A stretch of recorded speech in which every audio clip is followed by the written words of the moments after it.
उत्तर प्रदेश की जनपद बदायूं से खबर है। बदायूं की तहसील बिसौली में बार एसोसिएशन के अध्यक्ष अनूप शर्मा की अगुवाई में बार एसोसिएशन के अधिवक्ताओं द्वारा बदायूं के युवा सांसद समाजवादी पार्टी आदित्य यादव का सम्मान समारोह कार्यक्रम आयोजित किया गया है।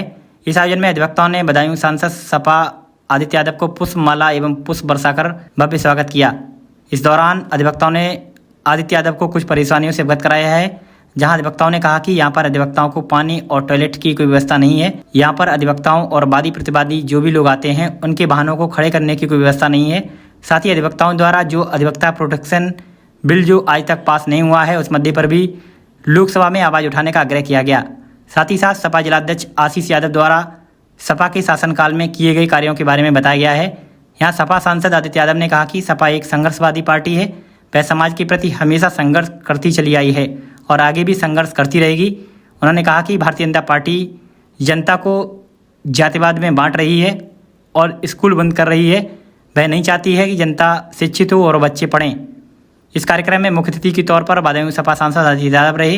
वहीं सपा जिलाध्यक्ष आशीष यादव एवं बिसौली बार एसोसिएशन के अध्यक्ष advocate Anoop Sharma, advocate Altaf Hussain, advocate Chandrashekhar Sharma, advocate Gajendra Yadav, advocate KP Singh, advocate Brajwan Singh आदि लोग मौजूद रहे। आइए देखें इस कार्यक्रम की एक झलक। अपने वोट को समझाने का, अपने वोट को बचाने का आज सबसे बड़ी लड़ाई कि हमें आपको एक होना है।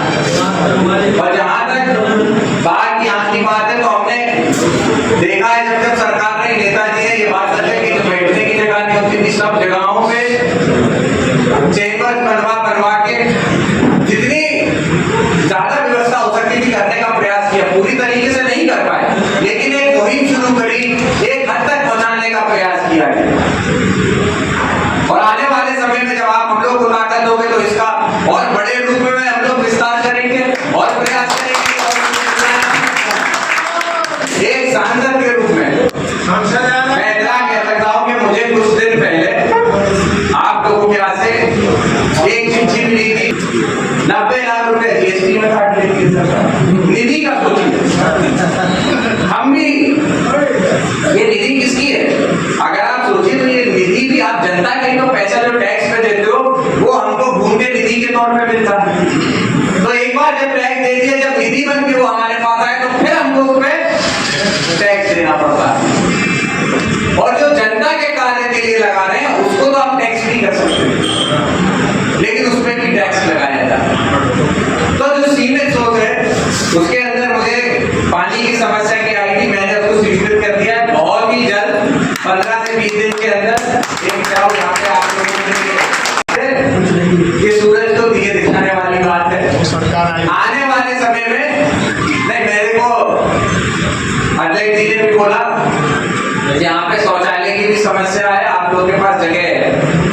भरोसा दिलाता हूँ बड़े स्तर पे ना हो, जितनी मेरी क्षमता होगी उस स्तर पे हम लोग यहाँ पे शौचालय का भी आपके लिए वो कद है कि विपक्ष में रहते हुए भी किसी मंत्री के ऑफिस में चले जाते हैं तो मंत्री भी चिट्ठी को गंभीरता से देख के उस पर कार्रवाई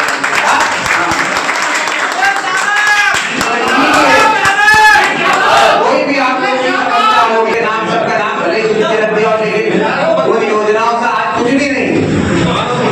तो वो उस समय की हम लोगों की योजनाएं थी जिनका आज भी लाभ दूसरे लोग उठा रहे हैं। तो और ऐसी योजनाएं लेके आएंगे। और लोकसभा के अंदर जहां तक आपने बार एसोसिएशन के अधिवक्ताओं के लोगों की सवाल उठाने वाली बात कही तो मैं आपको भरोसा दिलाता हूं, आप अपनी तरफ से अध्यक्ष हमें चिट्ठी लिख के दे दीजिएगा।